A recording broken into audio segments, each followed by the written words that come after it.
भारत के सबसे रोमांचक गेमिंग प्लेटफॉर्म विंजो पर हैं 70 से भी ज्यादा गेम्स। तो खेलो अपने मनपसंद गेम्स और रोज जीतो करोड़ों के इनाम। Download now from winzogames.com। Game में वित्तीय जोखिम शामिल है और इसकी आदत लग सकती है। जिम्मेदारी और अपनी जोखिम पर खेलें। एक समुदाय जिसके वोट से बन और बिगड़ सकता है बंगाल का समीकरण। इस समुदाय के लिए बीजेपी से लेकर ममता तक व्याकुल है।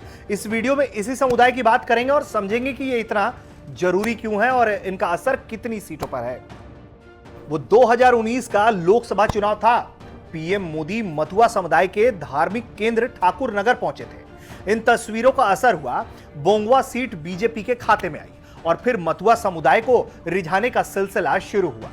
अमित शाह मथुआ समुदाय के घर खाना खाने पहुंचे और अब ममता बनर्जी भी मथुआ समुदाय के दर पर पहुंची हैं। मथुआ प्रेम की नई धारा बंगाल में बहती दिख रही है। ये 2021 के चुनावी जंग है जिसमें धर्म के साथ साथ जाति भी जिंदाबाद हो रही है। मथुआ समुदाय क्या है, जरा ये भी समझिए। मथुआ समुदाय के लोग पूर्वी पाकिस्तान से आते हैं। मथुआ संप्रदाय की शुरुआत 1860 में अविभाजित बंगाल में हुई थी। मथुआ महासंघ की मूल भावना है चतुर्वर्ण व्यवस्था को खत्म करना। हरिचंद्र ठाकुर के वंशजों ने मथुआ संप्रदाय की स्थापना की थी। नॉर्थ 24 परगना जिले के ठाकुर परिवार का राजनीति से लंबा संबंध भी रहा है। हरिचंद के पौत्र प्रथम रंजन ठाकुर 1962 में कांग्रेस उम्मीदवार के रूप में पश्चिम बंगाल के विधानसभा सदस्य भी बने थे। बंगाल की 294 विधानसभा सीटों में लगभग 40 सीटों पर मथुआ समुदाय का सीधा असर है। ये सीटें उत्तर 24 परगना, नदिया, दक्षिण 24 परगना के इलाके की हैं। इसके अलावा 20 सीटें ऐसी भी हैं जहां इनकी समुदाय का प्रभाव है। ये सीट हुगली जिले के अलावा उत्तर बंगाल के कूच बिहार और आसपास के इलाकों में है।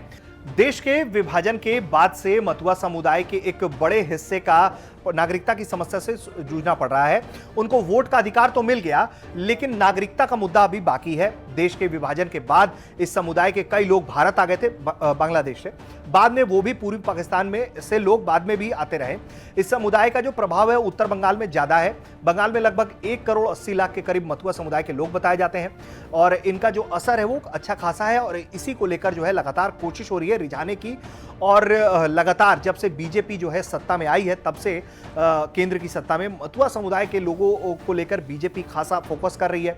सीए बीजेपी लेकर आई है तब से भी लगातार जो है वो मथुआ समुदाय के अंदर बीजेपी उत्साह भरने की कोशिश कर रही है। बीजेपी का दावा है कि सीए के ही के जरिए जो है उनको नागरिकता हासिल हो सकती है। वहीं ममता बनर्जी जो है वो लगातार इस बात का डर दिखाती रही है कि बीजेपी के इस कानून से जो है वो लोगों को वापस जाना पड़ेगा, जबकि मथुआ समुदाय के से जो लोग आते हैं वो ज्यादातर जो लोग हैं वो हिंदू हैं।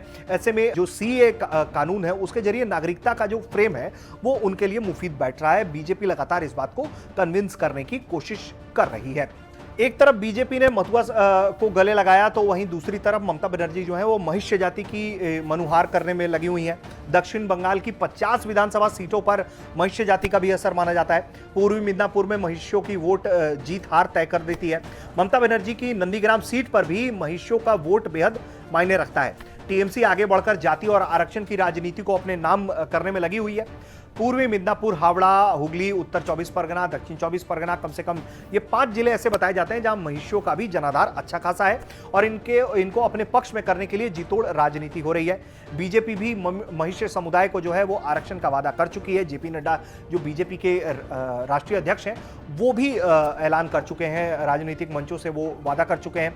वहीं ममता बनर्जी भी लगातार इन लोगों को अपने पाले में करने की कोशिश कर रहे हैं। कुल मिलाकर जो ये जातियां हैं, ये जो समुदाय हैं, वो जिस पाले में जाएगा, जिस तरफ रुझान जाएगा उस तरफ जो है बाजी पलटती हुई दिखेगी पश्चिम बंगाल की। लेकिन ये अभी बहुत शुरुआती दौर है। जब वोटिंग होना शुरू होगा उसके बाद कई और मुद्दे भी उछलेंगे, जिसके बाद जो है ये ज़्यादा स्पष्ट हो पाएगा कि ये समुदाय किस तरफ जा रहे हैं। फिलहाल की जो तस्वीर बनती दिख रही है वो इन समुदायों पर बीजेपी अपनी पैठ जमाने की लगातार कोशिश करती हुई दिख रही है और बीजेपी का ये दाव चल गया तो फिर ममता के लिए पश्चिम बंगाल से बुरी खबर आ सकती है।